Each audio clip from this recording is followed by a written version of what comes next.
This channel does not promote any violent, harmful, or illegal activities. All content provided by this channel is meant for an educational purpose only. এই খবর পার্থ চট্টোপাধ্যায়কে নিয়ে। পার্থ চট্টোপাধ্যায়ের জামিন মামলায় উঠল অনুব্রত প্রসঙ্গ। কেন হঠাৎ করে তার জামিনে অনুব্রতর বিষয় সামনে এলো? 2 বছরের উপর হেফাজতে রয়েছেন। এখন পার্থ চট্টোপাধ্যায়ের অনুগামী আর কাউকে মিলবে না বলে মনে হয় না। আদালতে সওয়াল পার্থ চট্টোপাধ্যায়ের আইনজীবীর। মাস্কট স্পিন কন্ট্রোল ল্যাবের পরীক্ষায় এটি প্রমাণিত। কেয়াসেট আলোপেক্স পেন্টা অ্যাক্টিভ নতুন চুল গজাতে সাহায্য করে, চুল পড়া বন্ধ করে। Keya Seth Alopex penta active 10 hair fall প্রবলেমের একমাত্র সলিউশন।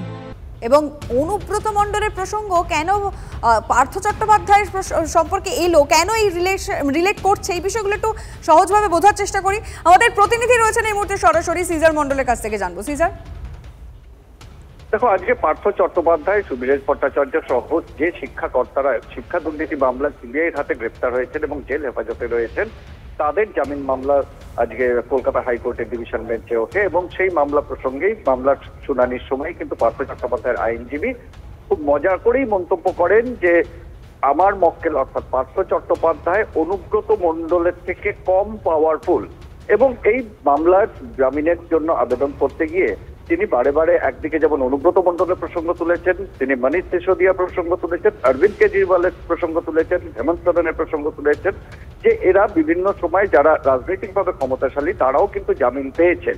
এবং তিনি যেটা দাবি করেন যে পার্থ চট্টোপাধ্যায় এখন মন্ত্রী নন, তিনি রাজনৈতিকভাবে কোনোভাবে প্রভাবশালী নন, তাহলে বারবার সিবিআই যে তার জামিনের বিরোধিতা করছে প্রভাবশালী তকমা দিয়ে, সেটার বিরোধিতা করে তিনি বলেন যে পার্থ চট্টোপাধ্যায়ের কোনোভাবে তিনি কিন্তু প্রভাবশালী নন এবং তিনি দীর্ঘ 2 বছর ধরে তিনি জেলে রয়েছেন, তার শারীরিক অসুস্থতা রয়েছে, তার বয়স হয়েছে, এই সমস্ত কারণ দেখেই তার জামিনের আবেদন করা হয়। কিন্তু যেহেতু সিবিআইয়ের পক্ষ থেকে যে রিটেন যে রিপোর্ট, সেই রিপোর্ট এখনো জমা পড়েনি, আগামী 1 অক্টোবর সেই রিপোর্ট জমা পড়ার কথা এবং সেদিনই পরবর্তী শুনানি হবে এবং সেদিনই বিচারপতিরা কোনো সিদ্ধান্ত নিতে পারেন। নজর থাকবে সিজার, ধন্যবাদ।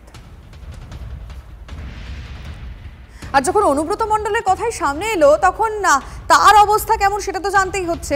বিশেষ করে তার আর্থিক অবস্থা ভালো নেই এমনটা তিনি নিজেই বলছেন। দুর্গাপুজো সামনে, আর সেখানে গ্রামের লোককে এবার আর তার পাত পেরে খাওয়ানো হচ্ছে না। নানুরে হাতসারো রেন্দিতে গ্রামের বাড়িতে তিনি গিয়েছিলেন আর সেখানেই এই কথা জানান।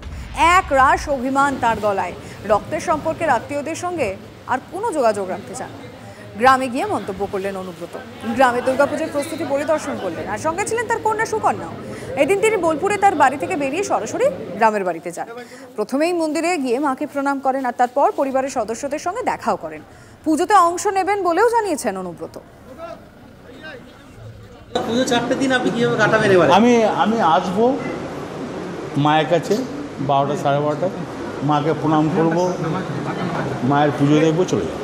দাদা খাওয়া দাওয়া এবারে একটু অনেকেই জানতে যে দাদা না, আমি খাওয়ানো দাওয়ানো এবারে আমার খাওয়াতে বেশি ভালোবাসেন, কিন্তু আমার আর্থিক কন্ডিশন সেরকম। 2 বছর পর গ্রামের বাড়ি এলেন, পরিজনের সাথে কথা না, ওই তো আমার তো গরিব মানুষ বেশি কথা হলো পরিজন, আমি ব্লাড রিলেশনের সম্পর্ক রাখতে চাইছি না।